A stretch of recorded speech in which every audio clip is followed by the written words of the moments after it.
Labor Party. Kevin Rudd is heading to Washington on Wednesday of this week. His two frontbenchers, Wayne Swan and Robert McCallum, have been there in Washington over the past week. It does seem there's a concerted effort underway to rebuild some friendships. Did Labor need to do this after the Mark Latham experience?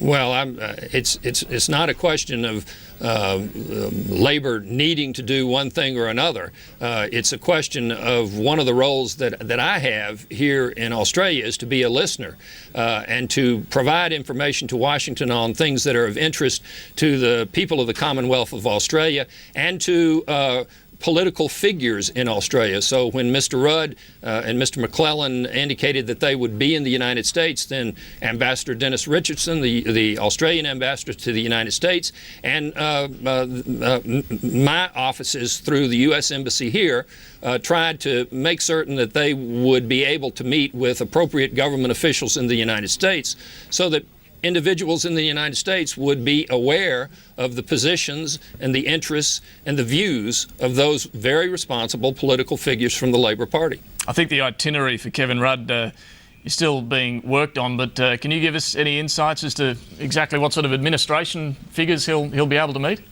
I'm not sure exactly who is going to meet with him, but he indicated to me an interest in meeting with people at the State Department, meeting with people at the Department of Defense, and meeting with people in the National Security Council. So there are efforts underway to set up all of those meetings. Labor's key foreign policy position, of course, or difference to the government, is to withdraw Australian troops from Iraq, or the combat troops at least. If Kevin Rudd does this, if he wins the election and does this, will the relationship between Australia and the US be damaged at all?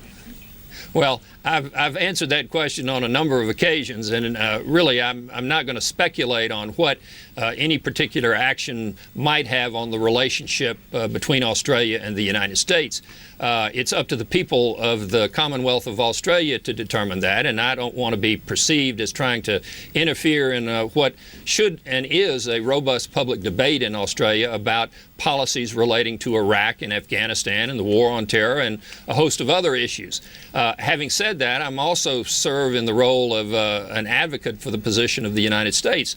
And obviously the policy of the United States with respect to Iraq is very well known, and that is that we fully intend and believe that members of the coalition should assist the democratically elected government in Iraq in improving its capacity to provide for domestic tranquility and effective government in Iraq, accountable government in Iraq.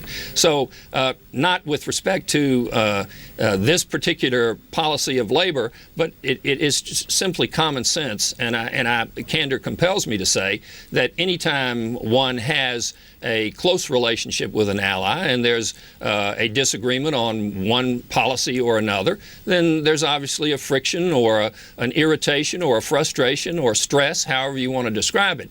But it depends very specifically on what the circumstances are, when, where, how, and therefore it'd be inappropriate for me to speculate on whether that would be damaging or not to the relationship between Australia and the United States. All right, well, if I can ask you finally about the case of David Hicks, something that has been a bit of a strain on the relationship over the years.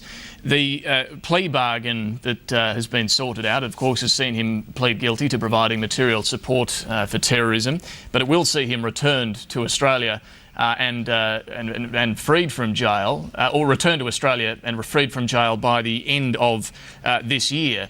A lot of people have suggested that this is a fairly good political outcome for both sides. Was there any political pressure in achieving this result?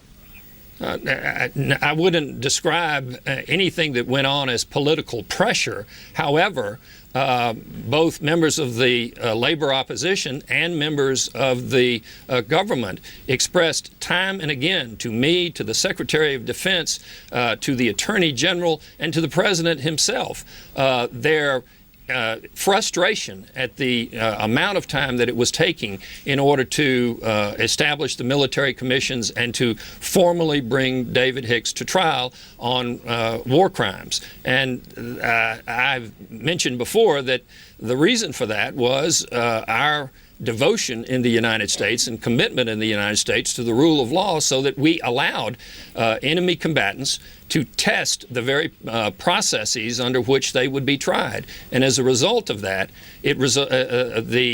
the delay occurred. It's not Mr. Hicks's fault. It's not anybody's fault. It's just part of our political process in which we utilize over a period of time our judiciary to make sure that we have the delicate balance right between national security and individual rights and human liberty. Well, President Bush has a long-standing position of not negotiating with terrorists. Here's a guy who did confess to providing support to terrorism. How does negotiating a plea deal, a plea bargain with him fit with that long-standing policy of the Bush administration? Well, one is bargaining with prosecution, bargaining with a well-represented individual. This is completely different. This is a normal sort of process in a plea bargain that goes on in civilian criminal courts and goes on in military tribunals. To my understanding, based upon all of the news reports that I read before the plea bargain, all of the facts that Mr. Hicks agreed could be proven beyond a reasonable doubt were well known and undisputed in the news media, in terms of his training in Kosovo, training in Pakistan, training in multiple camps in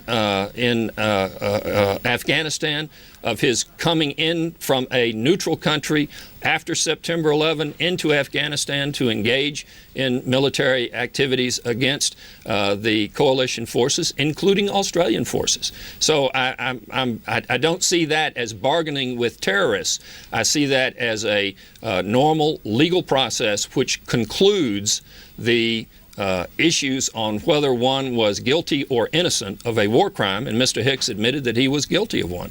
All right. Ambassador Robert McCallum, we're going to have to leave it there, but thank you very much for your time with joining us here on Agenda. Thank you for having me, and I look forward to doing it again sometime. Absolutely. We look forward to that too. Let's go to our panel now.